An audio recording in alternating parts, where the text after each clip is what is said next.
Hello there. Welcome back to our Oda campaign. When we left off, we had taken over most of Japan. There's really just the Takeda and the few landless clans still opposing us. And by Takeda, I of course mean Ashikaga, because this is who they are. They've just had a ye old name change to the Takeda. To start with, we're going to need to core all of Japan. We've cored a lot of it because we inherited cores on quite a bit of it for when the Sengoku Jidai started. But of course, we still need to core lots of territory. Our proximity isn't doing great either. That's to be expected though. We are setting up a local governor over in the east, which will help spread our proximity and control to the region. We're also building a bit of a navy. I've decided to go up to around 10 galleys. I don't tend to like galleys, but I'm going to build them anyway because I was looking at the little pirate nation down here, and they don't actually have a standing navy, so we could just conquer them. Same with Rakyulu. Nice to bring them both into the fold. As well as this tiny little nation here, this Korean island. They've also defied us, so we should probably just conquer them too. It may be difficult to attack them outright because they're a member of the Middle Kingdom, but last time they joined the coalition against us, so we could have conquered them then. We'll have to see about Rakyulu. Maybe they'll join a coalition against us as well because they're currently our rival, and they have a lot of antagonism. We'll have to see.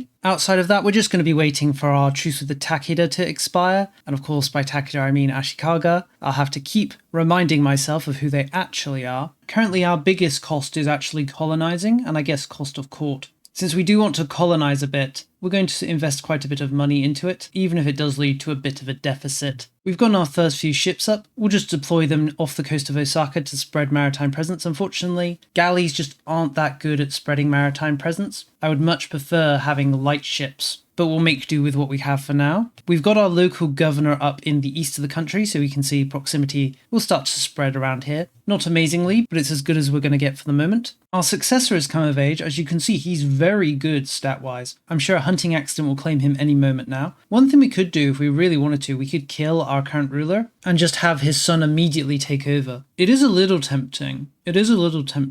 But I'm not sure it matters much. What would really matter to me would be higher admin, but our current ruler already has very high admin, and his son isn't that much better, only an extra 8. If he was at 100, for example, I would definitely do this, I think. But diplomacy and military stats, at least for now, don't really matter to us. The only real benefit from dip is the estate satisfaction equilibrium, and since the only wars we have left to fight are going to be pretty easy, we're not too bothered. So I think we won't have him die. Instead, we'll just assign him to lead our navy in the hopes he might pick up a trait, and the very least being in charge of the navy will give us a little push towards naval. Of course, we still need our current ruler to die so that his general trait no longer applies. What we're going to do is cut our navy in half and deploy both our ruler and his heir. That's not going to be enough, I don't think, to really push us towards naval though, but it's going to be a long-term project. It's not like we're in an immediate rush. There we go, our truce with the Ashikaga has expired, so we'll attack them. I'm not sure we'll be able to annex them completely in this war, since they do just control quite a lot of land. We'll see what we can do though. Hopefully it'll take only 2 wars. At the worst, it might take 3. There's really not anything they can do to oppose us though. They've only got 9,000 levies, while we have nearly 100,000. So it should just be a simple matter to clean them from the board. We'll see if we can't fight a few naval battles and maybe get a naval trait for our ruler or his heir. We'd obviously much prefer the heir to have the naval trait, so maybe actually let's ensure our heir is the one in charge of the navy entirely. Yep, looks like we've managed to pick up a naval trait with our heir. That's excellent. Also, I forgot, let's marry him off to people. We'll just assign him 4 young 16-year-old women as his wives. One of the things that often happens is there's so many women in your courts. Because everyone has so many children, it's often hard to find enough men to marry them all. So I'm sure they'll be thankful to have a potential husband. Alright, we're all done with the Takeda / Ashikaga. I'm wondering what to take. We could just take, I guess, all of the land they have over here in Kyushu and Shikoku. That's probably for the best.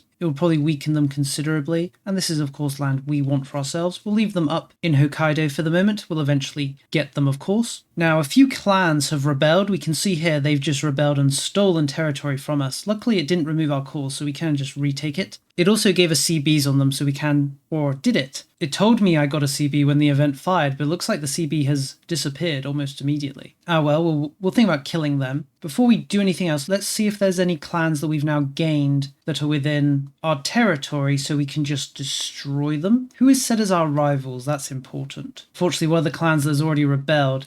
I guess let's switch out a rival. Let's switch out a rival so that we can destroy some clans. I guess we don't really need to be rivals with the pirates, for now, their time will come. So what's the clan here that's occupying our land? This one. So if we search for them, set them as our rival, which should make us have a negative opinion of them. Let's wait a month to make sure that does in fact happen. Did I click the wrong clan? I might have done. Yes, it looks like I clicked the wrong clan. I clicked this one. It looks like we still like these guys a little too much to destroy their buildings. What could we do to make us hate them more? I guess we could damage our opinion of their culture. We should probably make it so we hate the other Japanese cultures anyway, just so we can assimilate them. There, yes, we can destroy their buildings now. We'll destroy their building. I think they only had one. Maybe not. They haven't been destroyed. It does look like they only have one. Oh, do they have multiple ones in the location? Yeah, they do. If we destroyed this one and these 3 they have here. There, they're now destroyed. Perfect. We'll look around for other clans we can do the same to. We want to destroy them before they potentially revolt and take more of our territory. We can't destroy their buildings if we have a truce though, so that's something to be aware of. I do feel like there must be a better way to do this, but if there is, I'm not aware of it. And we can't destroy their buildings while we're at war, for example. So just going to war with these people isn't really a good enough way to do it. There goes our ruler. I was just going through and deleting as many of those little clans as I could, but our ruler has died. He's been replaced by his very talented son. Always nice to see such talent on the throne. We could go around and start destroying the little clans that have revolted and taken territory. I'm kind of waiting though. I want them to form a coalition. We do have a bit of a coalition. It's got Rakyulu in and one of the rebellious clans. I'd like them to bring in those 2 islands as well, the Korean island and the pirates, so I could clean them all up at once. I do need to be a little wary at going to war with some of these nations because they're part of the Middle Kingdom, obviously, and I'll earn the ire of the Ming if I'm not careful. So killing them via them joining the coalition sounds like the best thing to do to avoid accidentally bringing the Ming into a war against us. Now that we have a ruler with a naval trait, we're actually getting a push towards naval. We do have a few things still pushing us towards land though, like army tradition, building roads rights for the burghers and land rights for the nobles. Let's hand out noble navy to the nobles right now. I'm not sure there's anything else that we can hand out that increases naval. It's funny that giving sponsored maritime contracts to the burghers doesn't increase naval, but I suppose we already get some naval push on them from shipwright contracts. We could also shave off this little bit of army tradition we have. If we just spam train general, we can just get rid of that army tradition. We may need to switch out this law as well that's giving a little push to army tradition, but it's probably not too bad. All of that gives us a push around 21 to naval, which isn't quite high enough for us to get the reforms. How high would it be if we pushed the value actively? We go up to 42, which is much nicer. That'll put us very close to where we want to be. Let's expand our navy a little more. If we build more ships, that will of course give us another little push towards naval.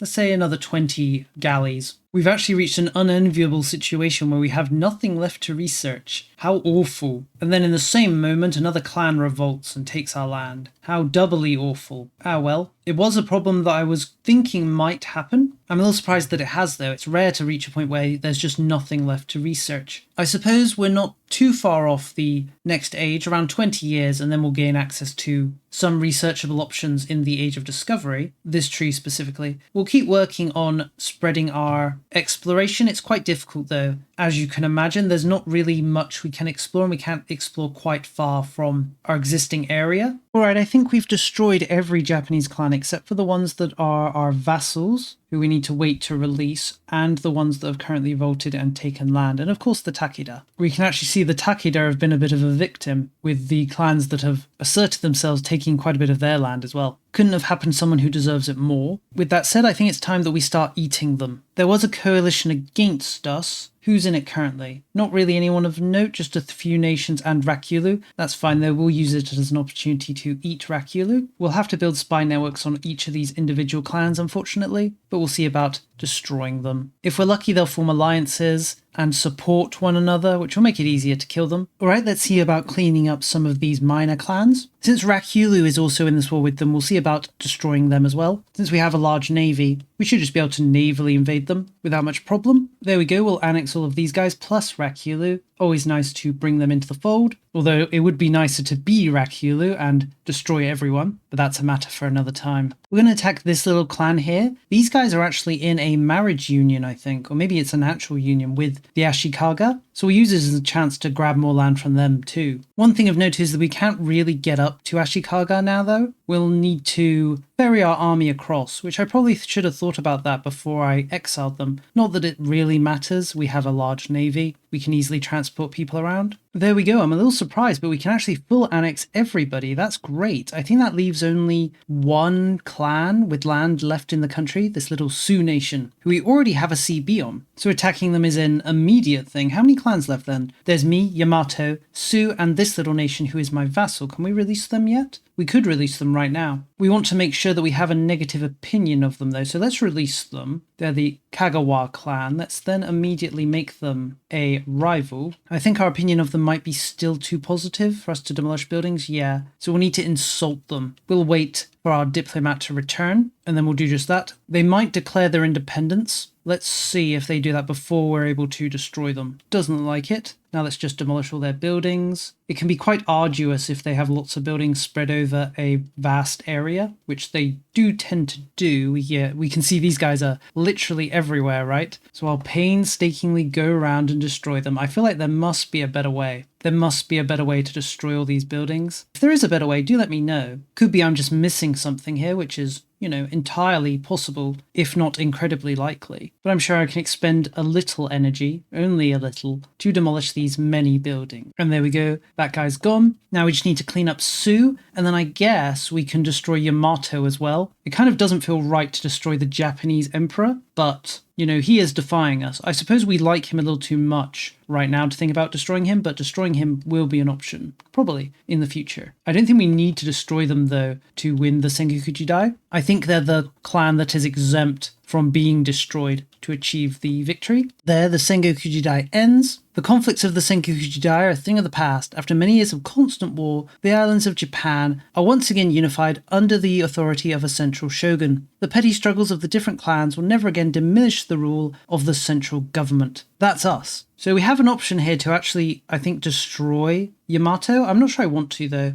Really, we should just vassalize them. They'd be willing to accept vassalization, in fact. It doesn't like we'll ever be able to turn them into a fiefdom, though. I guess maybe if they fall into a regency. But I think, yeah, we'll keep the Yamato around as a puppet slash pet slash friend. They're happy to be our vassal, so we're happy to let them continue to exist. We are victorious. Yamato may become a problem in the future because they're going to continue to build their annoying buildings and steal my pops, but we'll cross that bridge when we eventually come to it. We're still pushing towards naval. We're going to get to the 50 we need to switch over and grab the naval reforms, so that'll be excellent. I'm actually thinking, should we invade, say, Korea? As long as we can invade them without Ming getting involved, there's no real problems. Problem is, of course, Ming is going to want to get involved most of the time. If we wait for a war, for example, if Ming was at war, that would be minus 20 extra to their willingness to join. And if we do things like sabotage relationships, we might be able to stop the Ming intervening in the conflict. Well, the problems we are going to have now is actually getting CBs on people. Since we don't share borders, and as no one's really strong enough to be counted as a threatening rival, we won't be able to get CBs that way. So we're likely going to rely a bit on the parliamentary CB. We also have access to the Cleanse Heresy CB, which we can use on pretty much everyone who's a part of our religious group, which is most of these nations.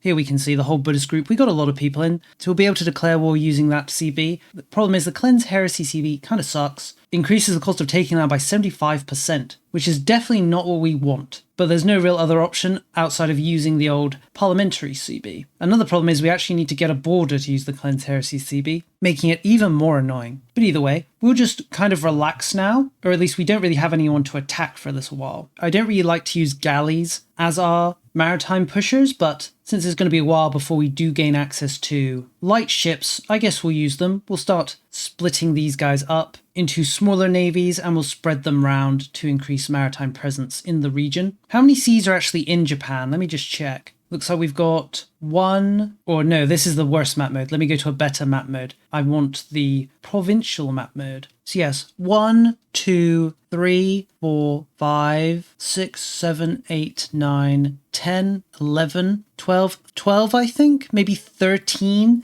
to cover all of Japan. So I imagine 130 or so galleys would be enough. Not sure I want to go up to that number though, but it's something we can work on. We do of course still need to core all of the land we have in Japan. There's still quite a bit of it that isn't cored, especially in Hokkaido. I'm sure it'll be fine though. Here's a parliament. I was going to use it to get a CB on somebody, and I guess we can. We didn't get a noble agenda though, which kind of holds us back a little. We've also got an option to push towards land, which I don't want to do. No, I was thinking we'd grab maybe 2 CBs. Could we attack this little nation? No, the Ming would care. What about Korea? The Ming would care, unfortunately. We can sabotage relationships. Let's actually sabotage it and see how much of an impact that has. Looks like it had no impact at all. I guess because trust is so high. I'm not sure there's anything I can do to bring down trust. What we could always do is declare war, have the Ming join, just don't do anything until the Ming peace out. Because our navy's so large, we shouldn't have much problem, I think, holding off the Ming. They only have 19 galleys, whereas we have around 45, it looks like? No, 30, plus then 15 cogs. I think we'll hold off for now, though. We're going to build a bigger navy. I'd like to go up to at least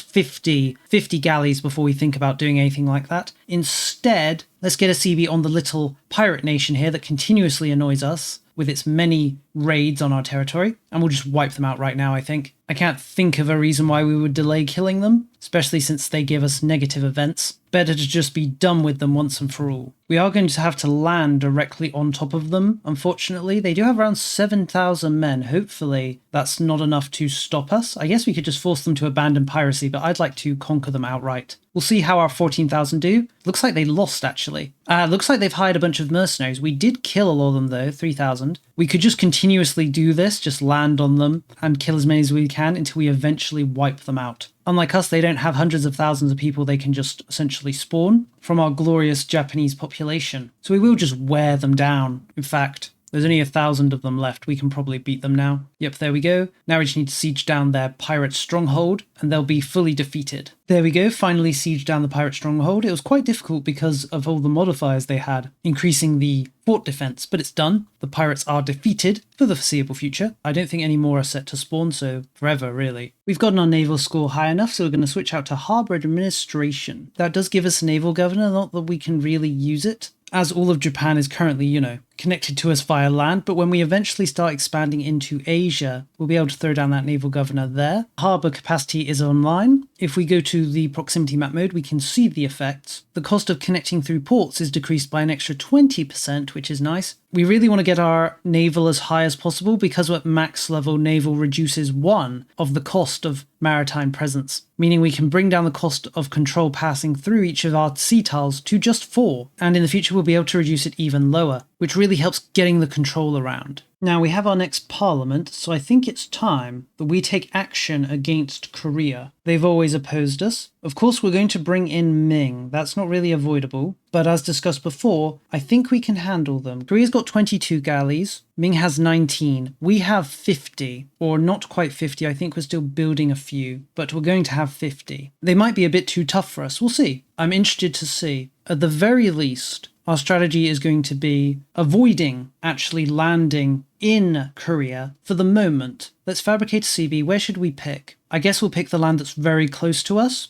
This will be our landing point that we'll attempt to take, but we'll declare war. Unfortunately, we like the Koreans a little too much, and I don't think I can bring our like of them down low enough. Oh, we also like the Ming. Let's insult them. That'll bring down the cost a little. So we'll declare war. Let's also set Korea as our rival. We'll try to beat them on the sea until the Ming is willing to peace out. If they do make any naval landings, we should be able to beat them because they're unlikely to be able to bring their entire army to bear against us, right? We really are imitating Hideyoshi Toyotomi here. Let's see if we get absolutely annihilated like he did. The hardest part about this is I'm going to need to keep an eye on things. This is one of those things where the player's ability to keep a handle on everything that's happening is the real test. We do have the bit of land we've colonized up in Manchuria, but honestly, I'm totally fine if that gets occupied. It won't really matter, or at least it should not matter, right? I'm then going to spread our levies around a little bit. We're not going to mass them all directly in our capital. We're going to deploy them across the nation just in case the enemy makes landings. We should be able to clean them up if they only land small forces, which they probably will. Things will be a little up in the air though. Aha, there's the Korean Navy trying to transport 6,000 or so people. Let's see if we can catch them. It actually looks like they're going for our islands to the south. That's kind of fine. Although they kind of vanished. I think they're hiding on this little island here. there. Or if they are, I can't see them. It's hard to say. There's too much darkness. They could be anywhere. Maybe we shouldn't try and stop the Koreans landing. They're the sort of people we kind of want to land. After all, the more Koreans that are killed invading Japan, the less we'll have to fight when we eventually cross over to Korea. Whoa, would you look at that? The Ming are asking us for a white peace. That's a little... Oh, I guess... Do they just not care anymore? The war's barely been going on.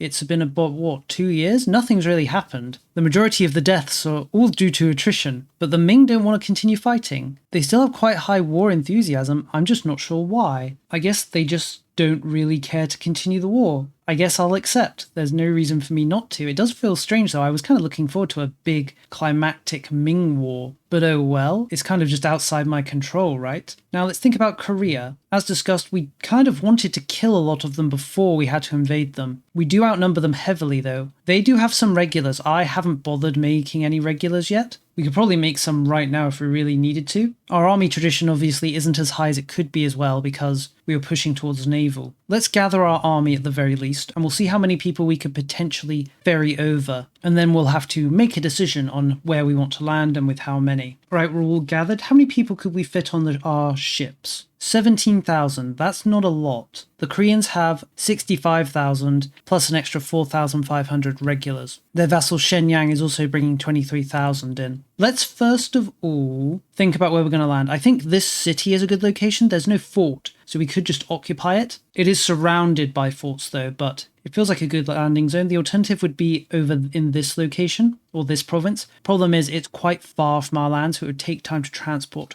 We obviously want to transport as much of our army across to the other side as possible, as fast as possible, so that we can ensure they're properly supplied on the other side. The question is, of course, where is the Korean army actually located? We don't want to transport across and land on top of them. Maybe let's use a scout first of all. Let's take, I don't know, a single regiment. Let's take these 200 or so peasants and have a look at what we can see. Let's not land in the location we want to land in. That might be a little too on the nose. Let's land here in this little town. We can see there's 24,000 Koreans here in this province. Looks like they're going to catch us. Unfortunately, we weren't able to escape. But what are the chances there's loads of them in this province? That's what we want to know. At the very least, let's first transport our army over to this island. It should be faster to get from there to Korea than from our mainland, at least. We are going to take attrition here, though, because we're kind of out of supply. But I don't plan to stick around long. Alright, we're on the island, so we're ready to invade. The Age of Discovery just arrived as well. That's nice, at least we can do some research again. I think we'll go down this branch first to get the cabinet seat and paved roads, and then we'll likely go to the other side and grab the extra government reform. We'll probably grab the local governor first, actually. Now, what should we do for our focus for this age? I think we are actually going to go Diplo because it helps with colonizing, and of course we're going to be doing a fair amount of colonizing. Honestly, I still, even if we're doing a fair amount of colonizing, I still find it hard not to go admin, if only for the pop conversion speed plus 10 that I always rave about. But we're going to go Diplo anyway, just for the novelty. It might be the only time we ever actually do it. Thinking about it actually, since Korea has so many regulars, have they embraced the professional armies? It doesn't like it just because looking at the quality of their soldiers, they're still just using the first age units. So where exactly are they getting the manpower to sustain these regulars? It can't all just be from a sergeantary, can it? Speaking of which, let me build a sergeantary because I think I forgot to build one in Osaka. But no, it doesn't look like they've got professionalism, so we aren't outmatched in that way. It's still scary to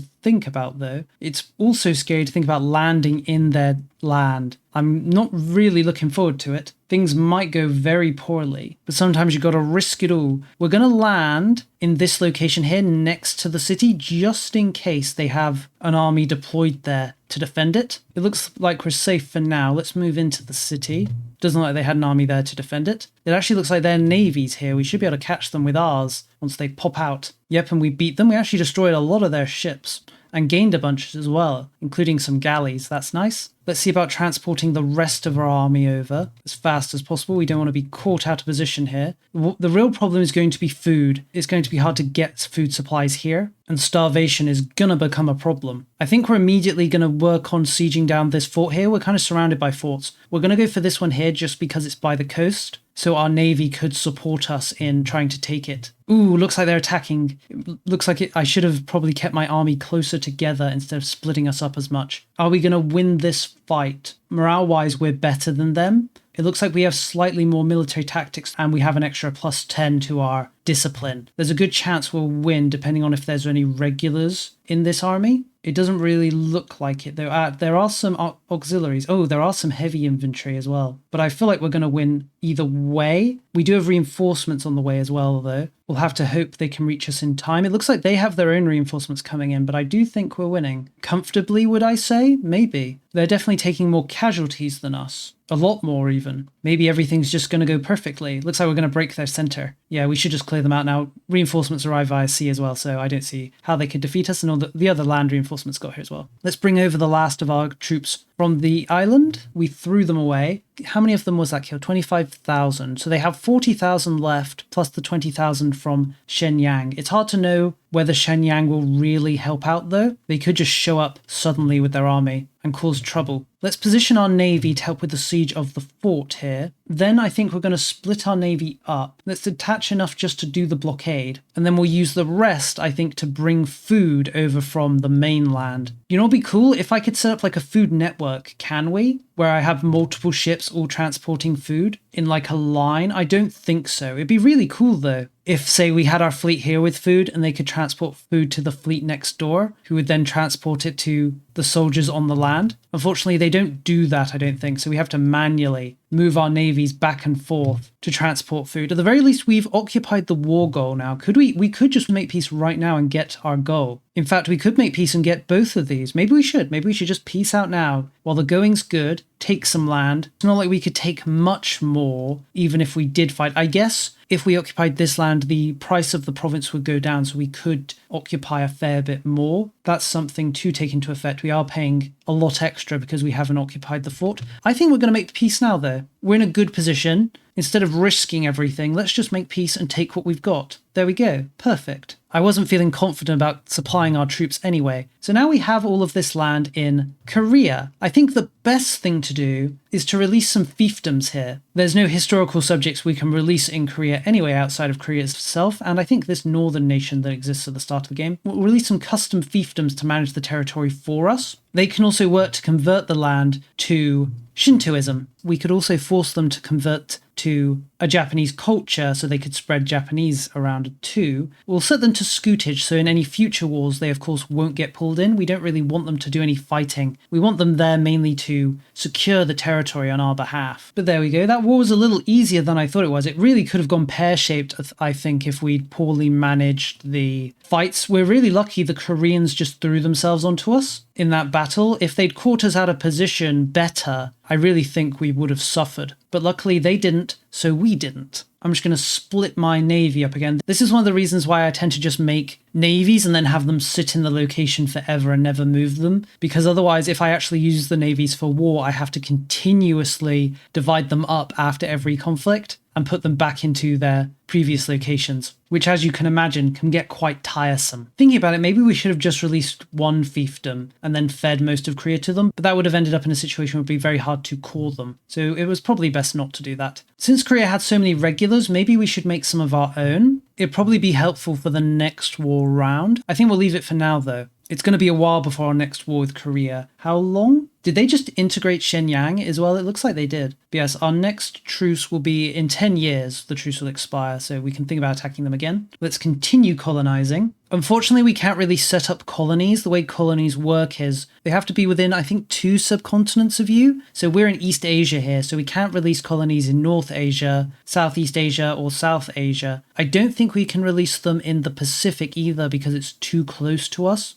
Because the Pacific is actually just here, so it's actually one subcontinent away. I think we can release colonies that are, say, just beyond the lands next to us. So the Americas, because they'll be 1-2 subcontinents away. I don't think we can release Australia either, because I think it's part of the Pacific Islands. Yeah, we can see Australasia is in the Pacific Islands. So yeah, we wouldn't be able to release colonies there either, sadly. We could always just release vassals though. Say just release a fiefdom and give it all of Australia to manage. Our first Oda colonists are about to step foot in the Americas. Perfect. This new untamed land will of course become ours. I wonder how the Europeans are doing with their colonizing on the other side. I suppose we'll eventually meet them in the middle, depending on how things go for the two of us. We'll of course try to colonize as much of America as we can. We'd love to steal it from the Europeans. I wonder how many colonial nations we should set up. Maybe we should set up one per region. If you have a neat idea for a name for a colonial nation in a region, like say Alaska, be sure to let me know. Our truce is about to end with Korea, so I think we're going to attack them again. Things went very well last time, especially due to the Ming just abandoning the conflict. I haven't made any regulars, maybe I should right now, just to give us a little buff if we need it. Let me make sure these two nations are set to scootage. Yes, they are, so they won't join. It doesn't look like the Korean Navy really rebuilt much since the war. Their naval levies definitely haven't. Same with Ming. I don't recall destroying their naval levies though. But let's recruit a bunch of regulars as discussed. We don't really have much manpower income, so we don't want to recruit too many. I think the max we could really sustain is 2 regiments. We could go above that, but they would then lead to our manpower dipping down to eventually 0. So I think we won't do anything crazy. We'll just recruit 2 regiments of footmen. It'd be probably smarter to do heavy cavalry, but you know, everyone always does heavy cavalry. Since we were able to rival Korea last time, we can use the attack threatening rival CB on them, which should let us take a lot more land than we did that first time round. It does mean we'll need to actually win battles though, because it's a show superiority CB. But I have high expectations. What could possibly go wrong? On the economic side of things, I'd say we're doing okay. We've got a base tax of 750 and a wealth of 1,700. It's mainly low control that's affecting us, but we're making a fair amount of money. We're actually making more money than it looks like, because a lot of our costs currently are in colonizing. We're spending 110 ducats a month on colonizing. We're spending 26 ducats a month on exploring. If we took that away, for example, we'd be making 260 odd ducats a month. So I do think we're in a pretty good situation economically. Not perfect, obviously. The lack of control is a problem, but once we get the next local governor, we can throw them down somewhere to help increase control. To be fair, we might not need local governors if we just spread our maritime presence across the whole islands. I'm a little hesitant to make too many more navies, though. I don't want my sailor income to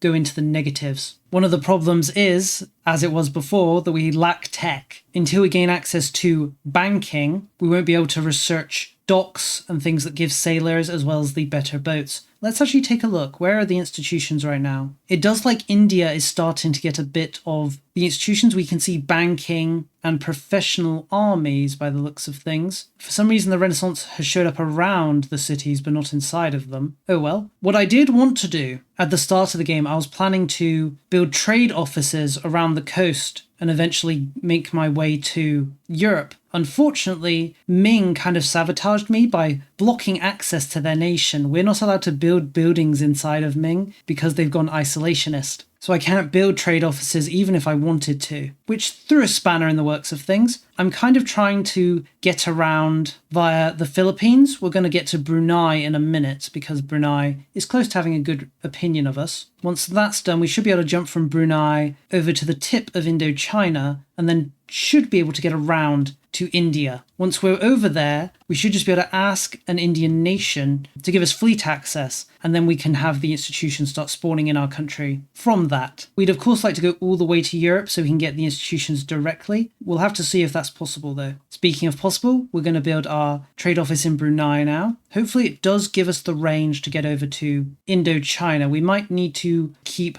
going around through Indonesia first, depending how it goes. I guess we'll start improving relationships with nations here in the region. Might be a little difficult, but we'll see. Speaking of seeing, we're still coring a lot of our lands. We've gone to like the final page though. Won't be long before we've cored everything, and then we can start thinking about using our cabinet seats for something else. For now though, I think we'll leave things here. I hope you did enjoy this video. Is there anything I should mention? Well, we've got Osaka up to a city. It's not quite making as much money as it will eventually make, but we're getting there. Remember, this was a rural location. The most valuable province is of course still Kyoto, which isn't surprising. I really just need to build more in Osaka. I find when my nation gets quite big, like it is now, 500 locations, I forget to build things, usually because I'm distracted. And if I do build things, I build them in like a few places and then forget all the other places I should probably be building them.